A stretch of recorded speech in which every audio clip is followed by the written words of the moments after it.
obligación hacerlo y es nuestro derecho de defender a ese sindicato de nuestro contrato colectivo de trabajo. ¡Que viva el Sindicato Mexicano de Electricistas! ¡Viva el Sindicato Mexicano de Electricistas! Muchas gracias, compañeras y compañeros. Con uso de la palabra, nuestro compañero José Antonio Lozano.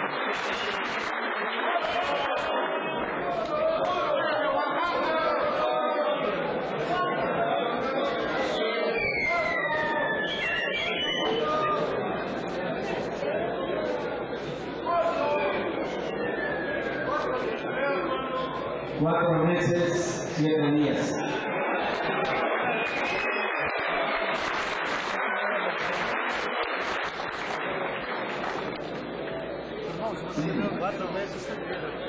El tiempo político es inevitable.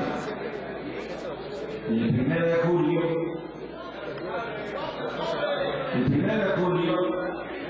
millones de mexicanos van a poner en su lugar a los benepatres, comenzando por la candidata del PAN. Y eso es un pronóstico, lo vamos a hacer realidad todos nosotros, con nuestro trabajo, con nuestra resistencia. El SME tiene la fuerza suficiente, si ese fuera el caso, digo, si ese fuera el caso, de llegar fortalecido, de llegar unido, de llegar con toda su dignidad al 1 de julio. La derrota de Calderón, de su PAN y su candidato es un hecho marcado. Pensó él que iba a poder manipular a la población con spots que no ha colocado como el presidente que más gastos ha tenido en publicidad y en propaganda en toda la historia moderna de México, por lo menos desde que hay televisión. Es el presidente que más ha gastado y luego se queja de la corrupción que él mismo provoca. El sindicato, como hemos venido dando constancia todos los miércoles a través del grupo de jubilados y en muchos otros actos en los que el sindicato ha ido participando, sigue participando, como el día de ayer, en ese encuentro internacional de solidaridad con los sindicatos en México, en apoyo a los mineros, en apoyo al Sindicato Mexicano de Electricistas, en apoyo a los trabajadores y trabajadoras de Mexicana de Aviación, muestra que el sindicato es un sindicato vivo, es un sindicato que ha logrado la hazaña de tener a la fecha una resistencia de más de 2 años, con la firme decisión de que aquí nadie se rinde, porque lo más duro ya lo superamos, lo más difícil ya quedó atrás, y en última instancia, si tuviéramos que irnos al 1 de julio, es un tramo de tiempo muy corto frente a la resistencia que hemos desarrollado a lo largo de estos 2 años, con más de 4 meses. Vamos a ganar, camaradas. Y eso es lo que más tiene en ascuas a los novatos, a los pitufos, ahí en la Secretaría de Gobernación. Es lo que más les preocupa. Siguen intentando todo. Por un lado, bajo la presión de encontrar una solución al conflicto, porque saben que va a ser peor la derrota si no ofrecen una solución viable, por más temporal que sea, en tanto se resuelve la materia que es el patrón sustituto. Ya hemos dicho aquí que Calderón, en su soberbia, en ese retrato de cuerpo entero con el que lo dibuja Julio Scherer, no va a aceptar esa derrota. y está recurriendo a todo, y las cosas se van a poner más candentes, más al rojo vivo, porque van a intentar todo, según ellos, para tratar de darle la vuelta a un resultado negativo que ya tienen en contra desde ese momento. Y nosotros, camaradas, tenemos que actuar con mucha inteligencia en ese tramo.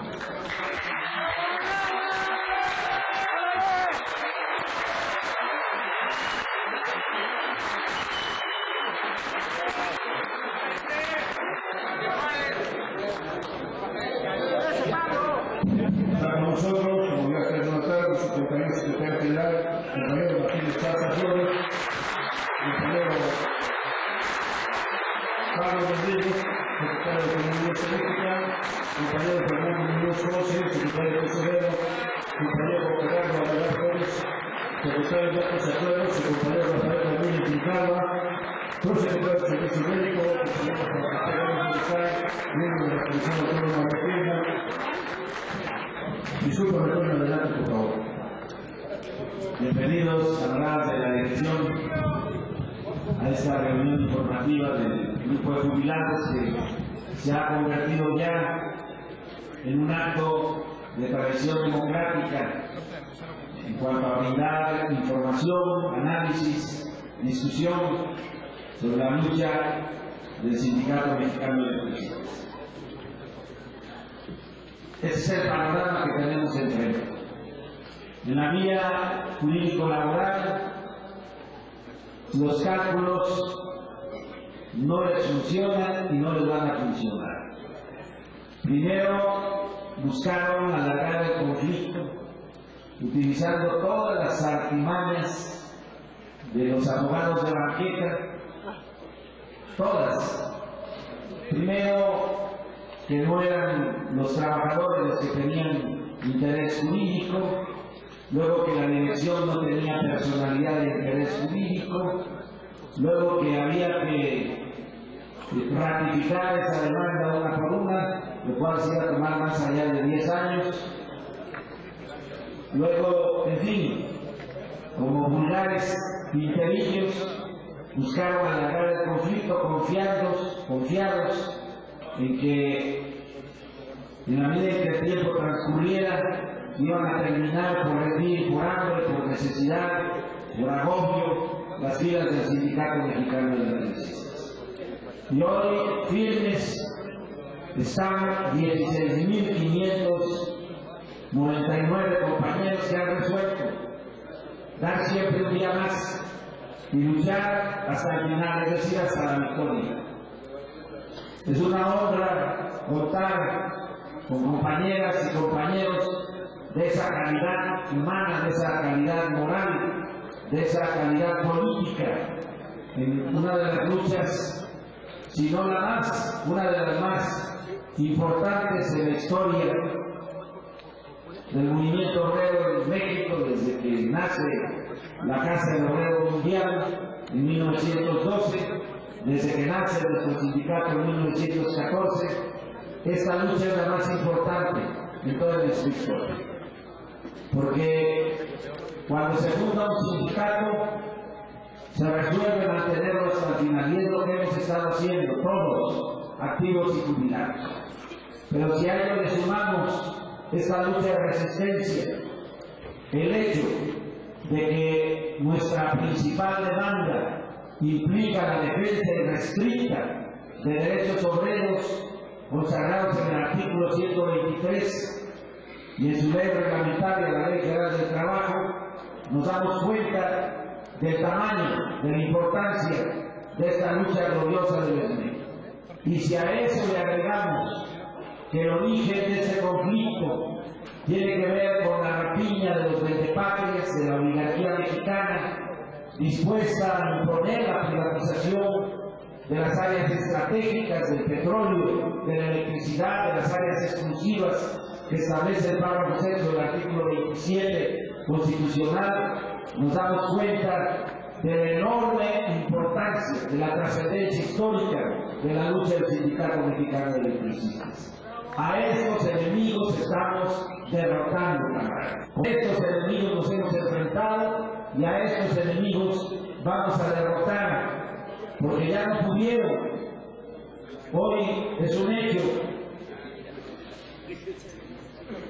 Lo que nosotros, es un hecho confirmado, lo que nosotros anunciamos y planteamos desde el inicio de esta lucha, que íbamos a enfrentar una guerra de exterminio, que en el plan de Calderón y su hipocresía cristiana estaba una guerra para aplastar al sindicato, para hacer amigos nuestro contrato colectivo de trabajo, para meter a la cárcel a toda la dirección del SME y a los cuadros más destacados, para sembrar el terror y la muerte en nuestras filas. Si no, ¿para qué metieron disfrazados de policías al ejército, a los soldados, a todas las instalaciones? En un operativo que no ha reunido tal cantidad, estoy hablando de 12.000 elementos, 12.000 soldados disfrazados de prefectos, de policía auxiliar. ¿Cuándo se había visto en la historia del país una agresión de ese tamaño y esta naturaleza?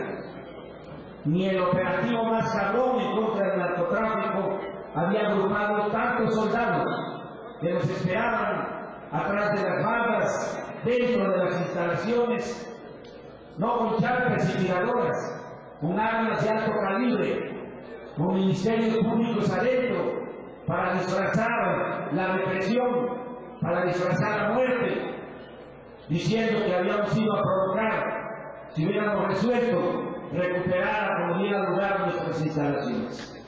Ese es el sentido, esa es la profundidad de lo que denuncia ese teniente que deserta de las filas del ejército, suelta la copa y nos dice: sí, éramos miles con la instrucción de defender a como diera lugar las instalaciones de Luz y Fuerza del Centro. ¿Contra quiénes? Narcotraficantes, terroristas, guerrilleros, contra simples trabajadores. Estábamos dispuestos a luchar para recuperar nuestro trabajo, pero sin caer en las provocaciones. Yo le queda claro a aquellos que desde el inicio dijeron que nos faltaban huevos, que a la dirección le faltaba valor, que la orden hubiera sido con lo que fuera, y muchos de nosotros, como se dice, andábamos sencillados, andábamos armados, pero no caímos en esa provocación. Ahí comenzó la derrota del espúrico, y así la mantuvo por semanas, provocando, jodiéndonos, para que cayéramos en esas provocaciones, para desatar la furia del poder del Estado, de sus sicarios, de sus policías, de sus soldados en contra del SME, como lo hicieron en el caso de San Salvador Atenco, en donde fueron a sus casas a sacarlos a punta de madrazos y de bayoneta para garantizar la represión, como lo intentaron en Guardó y en otras poblaciones de electricistas, y no caímos en ese juego, camaradas. Ahí fue derrotada la parte más culera de ese plan de exterminio de Felipe Calderón.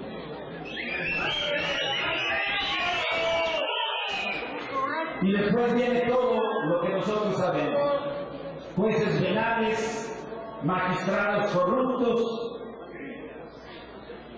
ministros de la Suprema Corte de Justicia sin dignidad y sin justicia, por supuesto, facilitando los planes para aplastar al Sindicato Mexicano de Electricistas. Esa campaña de odio que enfilaron en contra del SME, en contra de nosotros, nuestras familias, nuestros hijos, la tenemos presente, y esa rabia alimenta nuestra dignidad, camaradas. Pero no caímos en la provocación. Y así siguieron ofreciendo la zanahoria: primero liquídate y luego te recontrato. Les sugiero a los que tengan buena vista de llegar a que se metan al sitio de internet de la Comisión Federal de Electricidad, que abran el portal y en la parte superior vienen unos links en letras más chiquitas. Entren al link que dice preguntas frecuentes. Van a desplegar más de 10 temas. Escojan el que dice administración y finanzas, denle un clic y ahí van a aparecer otros temas. Váyanse al que dice actas de información, lo abren y comiencen a revisar la información que contiene desde el 2009 hasta esta última del 2012. Para los que tengan un poco de paciencia y vista,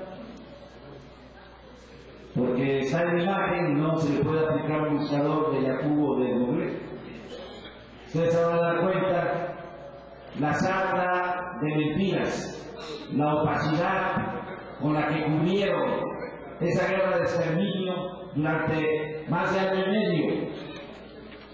Lo mismo se le preguntaba a cualquier ciudadano en aplicación de la Ley Federal de Transparencia y Acceso a la Información Pública Gubernamental a través del IFAI.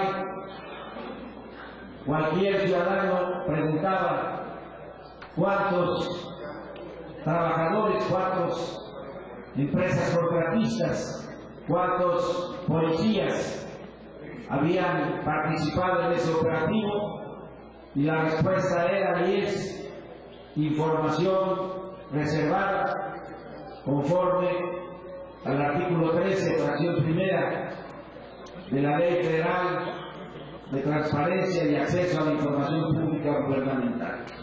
Y si uno consulta lo que dice esa ley en su artículo 13, verán que dice que cuando la información y su difusión pueda afectar la seguridad pública, la seguridad nacional, la defensa nacional, o que afecte la gobernabilidad del país, o que ocasione daño a las instalaciones estratégicas, o que perturbe la paz social, o que provoque disturbios, etcétera, etcétera, toda la información queda reservada.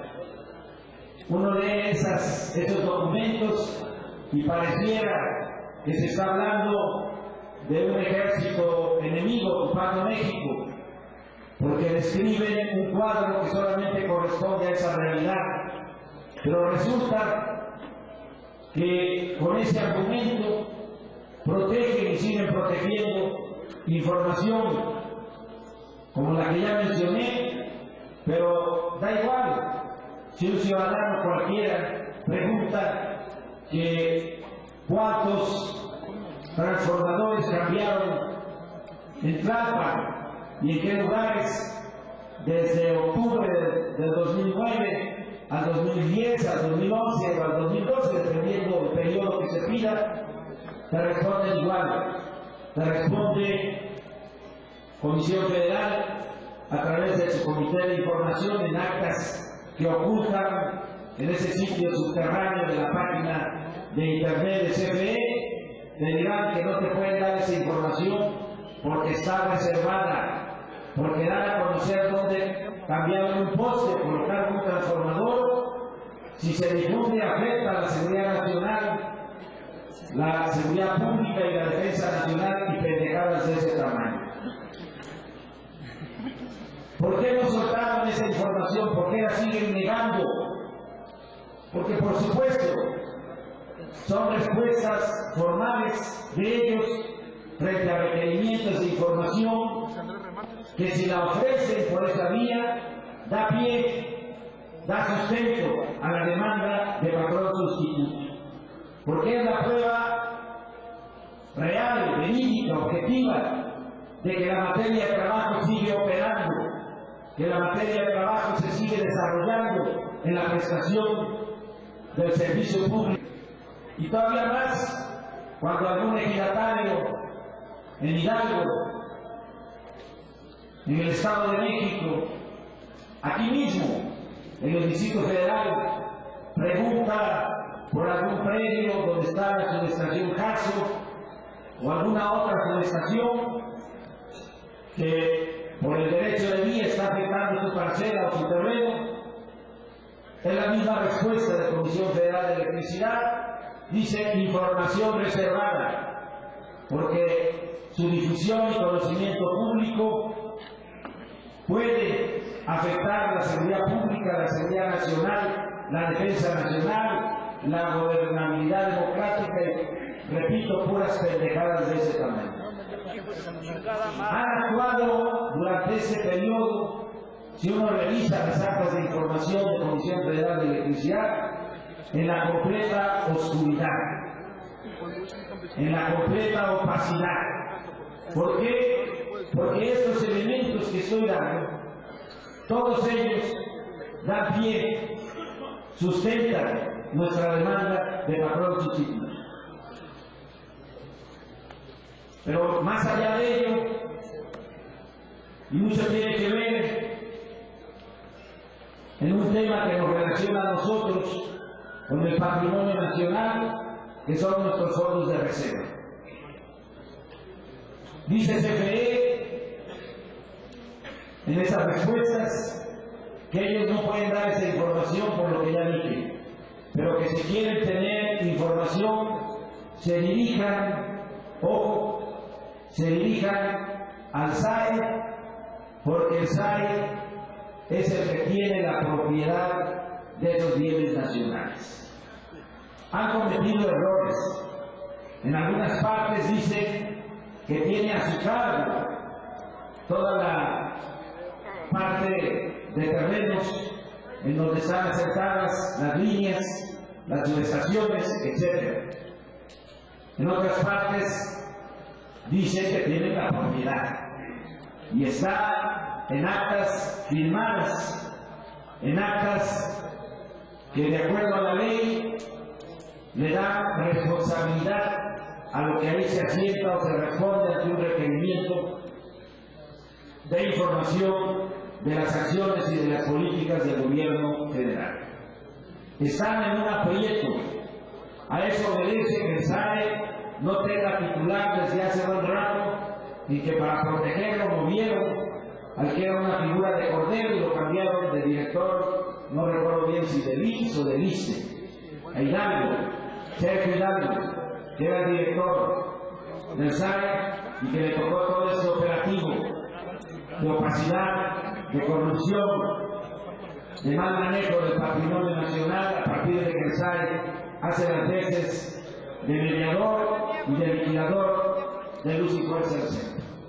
Nunca van a poder concluir la liquidación y solución de luz y fuerza del centro, por lo menos mientras haya un solo jubilado que haga valer su derecho,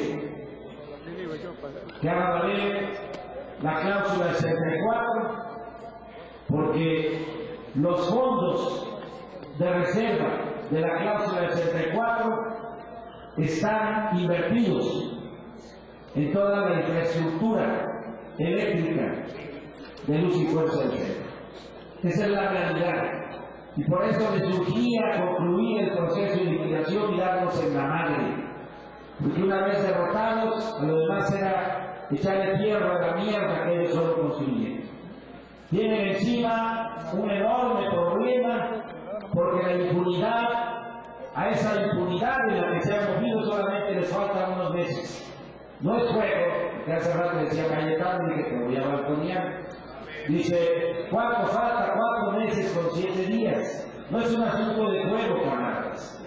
Es un asunto de que va a tener que dar respuesta una vez que concluya este gobierno, una vez que se ha derrotado el PAN, van a tener que dar respuesta porque vamos a fijar demandas penales en contra de estos vendepatrias, camaradas. Ese es el derecho.